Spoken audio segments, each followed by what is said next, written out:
Time now to debate some of the big stories of the week with the Inside Utah Politics panel. This week we have former State Representative Rebecca Chavez-Houck and State Representative Corey Malloy. Great to have both of you on the show. Thanks so much for being here. Thanks for having us. Pleasure. Let's start off with tax reform. I mentioned your former representative, but if you were still up there, would you have voted for that bill? I would not have voted for that bill. Why? You know, the last time we tackled this in a large way was in 2007 when under the Huntsman administration the legislature took a look at income tax, flattened that out. And I came in the session, I was elected the session after that. So seeing the unintended consequences of that particular action, I have some concerns about, in particular, the sales tax on food, the fact that they haven't reconciled issues related to the education funding and the tax funding that goes towards that. So, you know, it's a very hard thing to tackle that large of a scope of reform. And even just looking at my past experience with what happened when we did income tax revisions and the consequences of that, I don't think it's ready for prime time. And I also doubt whether it needs to be as rigorous as it's being presented. Representative Malloy, this is something you said you went right up to the wire on trying to decide what to do. What are things you like about it? Well, I love the tax reduction. It's a $160 million tax reduction for the taxpayers of Utah. That's significant. And so when you look at that, there are other areas that I'm not quite as happy with, but you know, but that's because I don't like to see taxes going up anywhere. But the reality is that we have some areas where in the sales tax area where taxes are going to go up. But I think overall, the tax burden on the taxpayer is going to be lower on the taxpayer, and I think that's very significant. Let's focus in on the education part of it, because right now income tax is earmarked for education. Yeah. We're talking about that reduction in income tax, so we keep hearing that education is to be held harmless, but how can you make that guarantee? I know that's a good question, Glenn, and that's the one that I pose as to how are they going to reconcile when we continually have growth in enrollment, have challenges with keeping teachers and retaining teachers as their workforce, and not having reconciled what they plan to do as an offset to assure that our education needs are being met. That's my concern. Any thoughts on that? Because that's one of the things you really like about the bill. Well, definitely, nothing will change as far as where the income tax will go. It's still going to be totally earmarked for education. Higher education will come out of that education fund, so that's going to free up more money for K through 12, and then higher education will be in the general fund. So we'll definitely need to make sure that we can still fund higher education. But I don't think anybody, from the governor throughout the entire legislature, is going to let education funding drop. In fact, I think there's talks and discussions about how we can keep the momentum going on funding education. One interesting element I've been watching on this is how all of the gubernatorial candidates are responding to this. All of them coming out and saying, you know, in no such words, this isn't going to work and we shouldn't be moving that direction. What do you make of that when you see Republican gubernatorial candidates all coming out, including the lieutenant governor, saying this is not the way to go?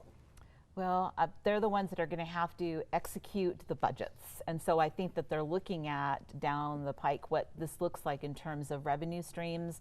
Is this really the best way to address concerns related to declining sales tax revenues? There may be other things that could be done. So that they're looking, I would believe as an executive, somebody that's looking to be elected as chief executive of the state, is how are they going to do, provide the services that the state needs, manage for growth. I know that former Governor Huntsman has really been focusing on growth as one of his pillars. That's probably where he's looking at it through that lens. Any thoughts on that, Representative, especially when you see the lieutenant governor breaking from the governor? I imagine they talked about that in advance and, you know, talked about, hey, I've got to go this direction on this. But what about that element of this? Well, Lieutenant Governor Cox, he did mention that he talked to the governor, so I'm assuming they did have, I have no idea what they actually talked about. But I think it's fair to say that all of these gubernatorial candidates have a platform that they're going to be pushing. They have thoughts on not only tax policy, but education policy. They're going to have their own ideas. They're going to have some ideas that go along party lines. So it'll be interesting to see, and I think it also brings us to the point where it talks to that we're not done doing the best things we can for the people of Utah, whether it's tax policy or education. I think everybody is going to have the desire to do the best thing for the people, and it'll be interesting to see how all that comes out. Yeah, I think that'll probably be a big talking point on the campaign trail as we get closer to the governor's race there. Let's move on to the Affordable Care Act. Today is the last day for open enrollment. During 2019, more than 194,000 Utahns had a plan on the exchange. Is it working for the state of Utah?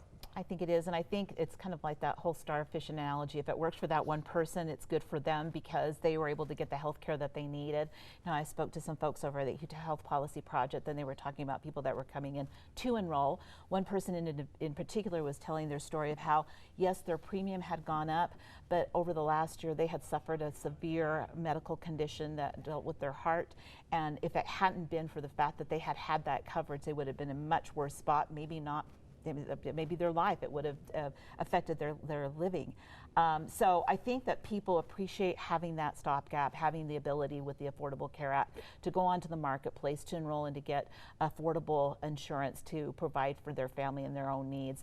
And it's good to see that the enrollment numbers are staying pretty static from last year.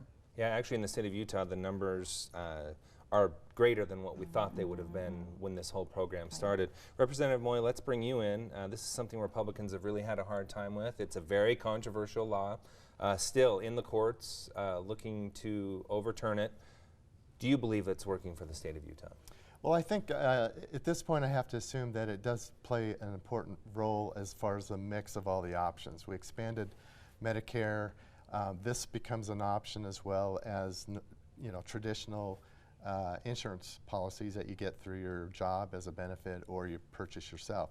So I think right now, where we're at today, it plays a good mix, and so it is helping people. I think there are people who are still not able to get what they get, but I think it's part of that good mix overall. A lot of uncertainty around this law.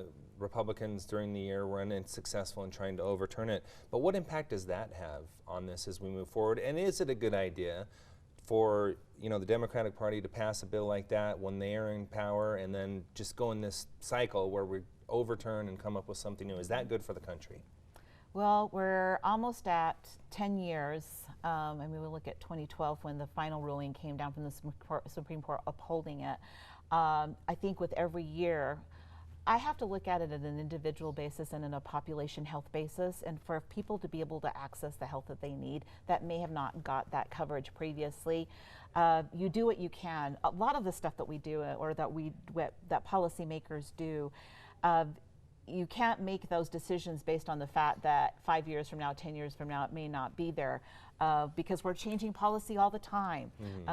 Economics drives those changes. The needs of the community may affect changes. So I think that moving it forward, I think the fact that people got covered and people are healthy is the most important thing we need to look at. Representative Malloy, your thoughts on that? Is it good to keep going back and forth as the pendulum swings in Washington? Well, I think it really depends on the issues. I mean, we see that pendulum swing in a lot of different policy issues.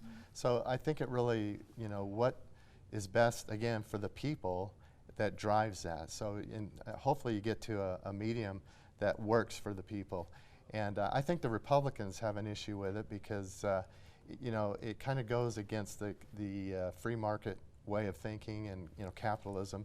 And it costs a lot of money. I think the carriers who are helping implement the program have done a great job. And they've really put their businesses on the line and out front to provide these services for people. But it costs a lot of money. It costs them money, it costs the customers money, it costs the taxpayers money. Okay, we have about a minute left, so I want to stop there and get to one other thing real quick. We're going to combine two things, articles of impeachment and the U.S.-Mexico-Canada trade agreement, both coming out on the same day. I always say there are no coincidences in politics. Is this a situation where one is trying to maybe distract from the other? Let's start with you. I would argue that what happened there, in my estimation, is that the speakers saw a lot of concerns from the community or from the public saying, why are you focusing on this and not getting things done? This is the House majority's effort to try to get something done, to continue to govern as they've been called to do, at the same time that they also hold to account part of the work that their job is as the legislative branch to hold the executive branch to account. So. Representative Moy, the last 30 seconds are yours. I think that's exactly right. I mean, since day one, they've been on a witch hunt against Trump, and so every time they announce something related to the impeachment of President Trump, they have to throw something in it. This isn't the first time that they've done that. So they have a bad problem. The American people don't think they're working on anything but trying to get rid of Trump. Okay, we're going to have to end it right there. Great conversation. Always enjoy having the two of you on. Thanks so much for being here.